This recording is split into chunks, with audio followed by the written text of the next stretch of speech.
প্রায় প্রত্যেক দিনও কই আর এই সুন্নতের উপরে আমল করলে বহুতটা নিরাপদ হয়ে যায়।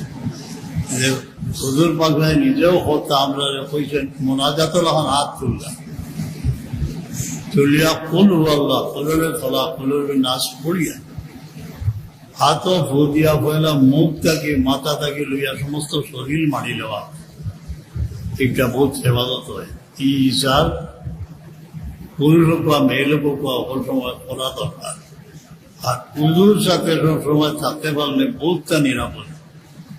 পুজোর সাথে সবসময় থাকতে পারলে বহুতটা নিরাপদ হওয়া যায়। বেমার আজার এতিন করবা যে আপনি বইয়া নামাজ পড়ছেন, এখন আল্লাহ খাড়া করে নিয়েছে, শুক্রিয়া দেয় খাড়া হইয়া পড়ছেন, বোয়াত পড়ে গেছে, সবর খরচ বইয়া দিলা ভরে নিলা খরচ করে যে হালত আল্লাহ রাখছেন সবর করা।